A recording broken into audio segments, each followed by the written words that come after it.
Hello, hi guys. Okay, இன்னைக்கு வந்து நம்ம பார்க்க போகிறது என்னென்னா about heart block. Okay, first of all heart பிளாக்ல நம்மளுக்கு முக்கியமாக தெரிஞ்சிக்க வேண்டியது ஜிஎஸ்எம். ஜிஎஸ்எம்மில் நம்ம வந்து அதை மெயின் ஃபங்க்ஷன் என்ன, and also why it's important, and also example எத்தனை ஜிஎஸ்எம்லேருந்து எத்தனை ஜிஎஸ்எம் என்னென்ன என்னென்ன இது வந்து நம்ம பஹான் பாய்க்கலாம், என்ன கேட்டகரிஸ்லாம் நம்ம பஹான் பாய்க்கலாம், என்னென்ன ஜிஎஸ்எம்க்கு என்னென்ன பஹான் பாய்க்கலான்னு சொல்லிட்டு நான் உங்களுக்கு விவரமாக சொல்லுவேன். Okay, let's go to the video. First நம்ம வந்து வாட் இஸ் ஜிஎஸ்எம். ஜிஎஸ்எம் வந்து அதோட திக்னஸ். ஓகே, ஒரு ஹார்ட் பிளாக்கோட ஒரு மதிப்பை நம்மளுக்கு தெரியும்னா அது வந்து அதோட திக்னஸை வச்சு தான் நம்ம வந்து இந்த ஜிஎஸ்எம் இருக்கிற இந்த பேப்பரை இந்த ஹார்ட் பிளாக்கை எதுக்கு நம்ம பயன்படுத்துவோம்னு சொல்லிட்டு நம்மளுக்கு தெரியும். இப்போ வந்து சொந்தோ, ஓகேவா, இப்போ நான் உங்களுக்கு ஒன்று காட்டுறேன். சொந்தோ வந்து இந்த மாதிரி ஒரு ஹார்ட் பிளாக் இருக்குல்ல. ஸோ ஏனே அவங்க சொல்கிறது வந்து இந்த ஜிஎஸ்எம். ஸோ லைக் ஜிஎஸ்எம் இந்த இவ்வளோ 35 ஜிஎஸ்எம் ஒரு 80 ஜிஎஸ்எம் இல்லை 100 ஜிஎஸ்எம் சொல்லிட்டு இங்கே மென்ஷன் பண்ணியிருப்பாங்க முன்னுக்கு. ஸோ அதை வச்சு தான் நம்ம வந்து எடை போட முடியும். ஓகே, இதோட திக்னஸ் வந்து 135 ஜிஎஸ்எம் இருக்குது அப்படின்னு சொல்லிட்டு திக்னஸ், அண்ட் ஆல்சோ அதோட வெயிட் அதை வச்சு கூட நம்ம கண்டுபிடிக்கலாம். அதை ஸ்கெட்ச் பாய்க்கிறதா இந்த மாதிரி பிளா. ஓகே, ஆஃப்டர் தட் ஃபர்ஸ்ட் நான் வந்து அதோட மார்க்ஸும் சொல்லிட்டேன். இப்போ செகண்ட் என்னென்னா voice important. Okay, it's good question. ரொம்ப பேர்த்துக்கு இது தெரியல, எதுக்கு ஜிஎஸ்எம் ரொம்ப இம்பார்ட்டண்ட்டாக இருக்குது அப்படின்னு சொல்லிட்டு. ஜிஎஸ்எம் எதுக்கு ரொம்ப இம்பார்ட்டண்ட்டாக இருக்குன்னா நம்ம வந்து ஐடென்டிஃபை பண்ணலாம்.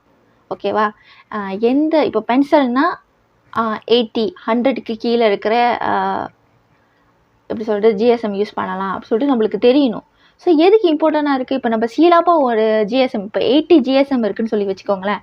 அந்த பேப்பர் வந்து லிப்பீஸாக இருக்கும், கொஞ்சம் லோடன்னு இருக்கும். அந்த பேப்பரை தூக்கி கொண்டு போய் நம்ம ஒட்டை கலருக்கு பாய்ச்சோம்னா என்ன ஆகுது, பேப்பரு கிழிஞ்சு போகுது. பேப்பர் வந்து அதோட என்ன சொல்கிறது, அந்த ஈர்ப்பு சக்தி அதில் இல்லை, அந்த அப்சர்வ் பண்ண முடியாதனால அந்த பேப்பர் என்ன ஆகுது, அதோட மொத்த பெயிண்டிங்கும் டிஸ்ட்ராய் ஆகுது.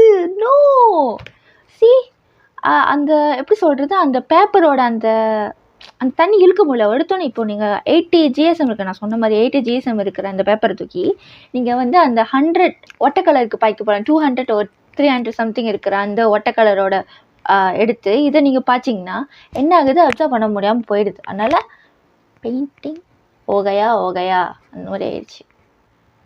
புரிஞ்சிச்சா? ஸோ இது வந்து why it's important. Third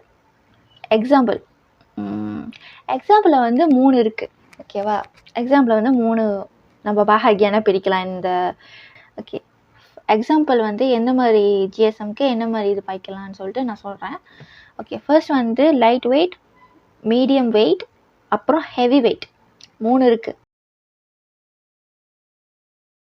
light weight வந்து இப்போ நான் சொன்ன மாதிரி 80 to 100 ஜிஎஸ்எம், அதாவது அந்த திக்னஸ் இருக்கிற அந்த 80 to 100 ஜிஎஸ்எம் இருக்கிற அந்த ஹார்ட் பிளாக் வந்து எதுக்கெல்லாம் பயன்படுத்தலாம். ஓகே, இப்போ வந்து it's really good for oil painting, நல்லாயிருக்கும். ஆர்கலிக் பெயிண்டிங் நல்லாயிருக்கும். வாட்டர் கலர் பாய்க்கலாம், க்ரையான் பாய்க்கலாம், ஸ்கெட்ச் பண்ணலாம். மெயினே ஸ்கெட்ச் தான்.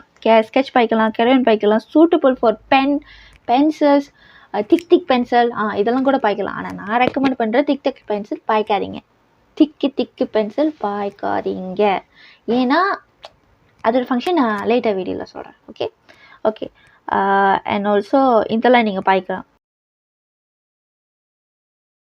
மீடியம் வெயிட்னா என்னது, 120லேருந்து 200 ஜிஎஸ்எம் வரைக்கும்.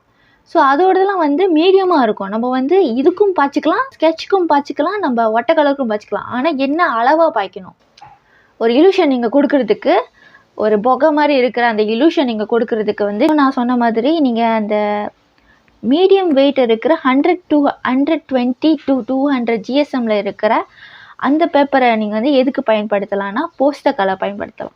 நான் சொன்ன மாதிரி போஸ்டர் கலர் பயன்படுத்தலாம், ஒட்டை கலர் ஆனால் கொஞ்சம் தண்ணி பாய்ங்க. ஒட்டை கலர் பாய்க்கலாம், அப்புறம் க்ரையான் சேம் ஓகே தான். ஆனால் என்ன இதை வந்து நீங்கள் கொஞ்சம் மீடியமாக பயன்படுத்துவீங்க, போஸ்டர் கலர் இந்த இதெல்லாம். ஓகேவா, ஓகே ஹெவி வெயிட் எதுக்கு பாய்க்கலாம்னா 250லேருந்து 350 அந்த 450 400 450 500 அபவ் அதுக்கு மேலே இருக்கிற அந்த ஹார்ட் ப்ளாக் எல்லாம் அந்த திக்னஸ் ஹார்ட் ப்ளாக்கு நீங்கள் வந்து பயன்படுத்தலாம். ஓகே, என்ன பயன்படுத்தலாம்? ஓகே, சொந்தோ ப்ரொஃபஷ்னலாக இருக்கிற அந்த ஆர்டிஸ்ட்க்கு வந்து என்ன பயன்படுத்துவாங்கன்னா ஆர்க்லைன் பெயிண்ட்டு, அதுக்கப்புறம் வாட்டர் கலர், போஸ்டர் கலர், வேறு என்னது எல்லாமே. ஆக்சுவலி அது பிக்கட்டாக இருக்கிற வாட்டர் கலர்னால் மெயினாக நாங்கள் அதை யூஸ் பண்ணலாம். ஸோ அது வந்து தண்ணி அப்சர்வ் பண்ணியிருக்கோம் அண்ட் ஆல்சோ நல்லாயிருக்கும். வெப் வந்து வெளியாகாது, எடுத்தோன்னே கலர் பண்ணாலும் வெப் வெளியாகாது. ஸோ அதனால் கொஞ்சம் சின்னதாக இருக்கும் எங்களுக்கு. ஸோ வி கேன் யூஸ்லாம் அந்த இந்த கூட ஜிஎஸ்எம். இப்போ நீங்கள் நினைக்கலாம் பேசாமல் நான் பெருசாகவே திக்காகவே இருக்கிறது எடுத்துடலாமே.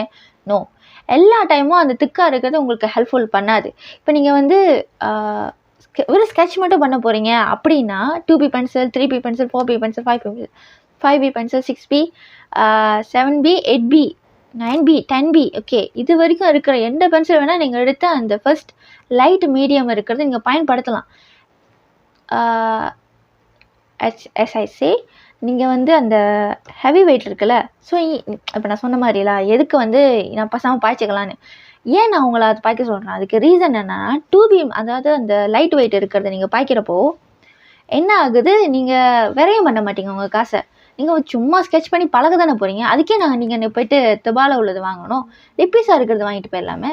ஸோ நீங்கள் வந்து ப்ராக்டிஸ் தானே பண்ண போகிறீங்க. அப்போ ப்ராக்டிஸ் பண்ணுறவங்களும் அந்த பிகினர்ஸ்க்கு சொல்கிறேன்ல, ப்ராக்டிஸ் பண்ணுறவங்களுக்கு நீங்கள் வந்து நான் சொன்ன மாதிரி லைட் வெயிட் பாய்க்கலாம். ஸோ காசு வரையும் பண்ணாதீங்க, மிச்சம் பண்ணுங்க. ஏன்னா ஆர்ட்டுக்கு நீங்கள் இதுக்கப்புறம் பாய்க்க போகிற எல்லா பெயிண்ட்டுக்கும் பேய் வேலை இருக்கும். ஓ மை காட், நீங்கள் பாய்க்க உங்களுக்கு முடிஞ்சுக்கிட்டே போவோம். அப்போது நான் பட்டிருக்கேன், என்னோட ஓன் எக்ஸ்பீரியன்ஸில் சொல்கிறேன். ஏன்னா நான் அவ்வளோ செலவு பண்ணேன் என்னோடய பெயிண்ட்டுக்கு. ஓ மை காட், எதுக்கு தான் இவ்வளோ செலவு பண்ணேன்னு எனக்கே தெரியல. அது ஒரு பாய்க்க இன்னும் ஆர்வமாயிடுச்சு. Which one is perfect to எந்த வெயிட்டு எந்த இதுக்கு வந்து சின்னங்காக இருக்கும், இது வந்து நம்மளுக்கு மெயின் யூஸ் பண்ணால் அந்த பர்பஸ் என்ன, இந்த மாதிரி கேட்டகரைஸாக பிரித்ததுக்கான பர்பஸ் என்னன்னா இதுதான். இப்போ நான் சொன்னேனே இது இந்த ஃபங்க்ஷன் இதுக்கு தான், இந்த ஃபங்க்ஷன் இதுக்கு தான். ஓகே, லாஸ்ட்டாக வந்துட்டோம். இப்போது உங்களுக்கு ஏதாச்சும் கேள்வி இருக்குது, அக்கா எனக்கு இதுலேருந்து கேள்வி இருக்குக்கா, எனக்கு இது புரியலக்கா, அக்கா எனக்கு அது தெரிலக்கா, ஓகே நீங்கள் எங்கிட்ட கேட்கலாம். எப்படி? இப்போ வாங்க, கீழே கமெண்ட்ஸில் எனக்கு மெசேஜ் பண்ணிடுங்க. இந்த மாதிரி இந்த கேள்வியை வந்து நீங்கள் மெசேஜ் பண்ணிடுங்க, இந்த மாதிரி கமெண்டில் போட்டுருங்க. அடுத்து வர வீடியோவுக்கு நான் பதில் சொல்லிட்டு வரேன். எல்லா கேள்விக்கும் ஈச் அண்ட் எவ்ரி கேள்விக்கும் நான் பதில் சொல்கிறேன், சரியா? ஓகே, வளர்ந்து வர பிஎஸ்சி ஸ்டூடெண்ட்ஸ் அண்ட் ஆல்சோ வரைகிற ஆர்வமாக இருக்கிற ஸ்டூடெண்ட்ஸ்க்கு நான் என்ன சொல்ல விரும்புகிறேன்னா, உங்களுக்கு எதாவது கேள்வி இருக்குது அண்ட் ஆல்சோ இது தெரியல அப்படின்னா நீங்கள் என்னோட ஸ்ட்ரெயிட்டாக எனக்கு டிஎம் பண்ணலாம். ஸோ ஓகே, டீச்லாம் யாருக்கு ஏதாச்சும் ஆர்வம் இருந்தால் எங்கிட்ட கேளுங்க, நம்ம சொல்கிறேன். Thank you for today. விரைவில் சந்திப்போம். பாய்.